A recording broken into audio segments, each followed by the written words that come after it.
Alors, une démarche RPS dans la fonction publique, déjà d'une manière générale, c'est quelque chose d'un petit peu complexe parce que les acteurs qu'on rencontre, les acteurs institutionnels, c'est-à-dire les représentants de l'employeur ou les représentants des personnels au sein des CHSCT, découvrent cette problématique. Voilà.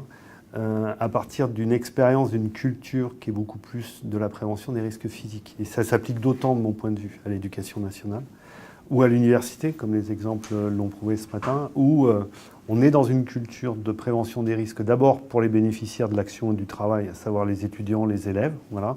et qu'on va passer là à autre chose dans les risques psychosociaux, qui est une manière différente de regarder le travail, de comprendre le travail, d'interroger le travail, et qu'on a souvent des interlocuteurs qui ne demandent qu'à être acculturés,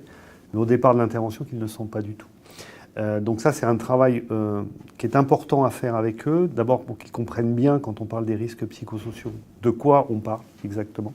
C'est-à-dire des questions d'organisation du travail, des questions de management du travail, mais à l'éducation nationale, des risques exogènes, c'est-à-dire des risques qui, à un moment donné, peuvent être véhiculés par les parents,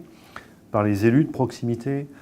par les politiques qui, à un moment donné, interagissent sur la vie d'un lycée, la vie d'un collège ou d'une école primaire, et de bien comprendre, segmenter les différentes situations, problèmes qu'on va à un moment donné avoir à traiter. On est souvent focalisé à l'éducation nationale par l'inscription de ces risques et des mesures dans le document unique. De notre point de vue à nous, intervenants, certes, c'est une finalité en soi, mais c'est d'abord travailler sur les risques psychosociaux, la possibilité, l'occurrence qu'on ouvre à parler du travail, voilà,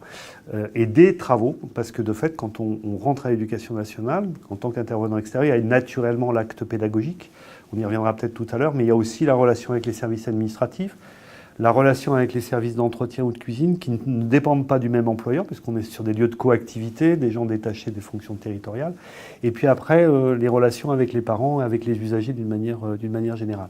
Et je pense que là, c'est vraiment à mettre à plat avant d'intervenir spécifiquement à l'éducation nationale, je pense.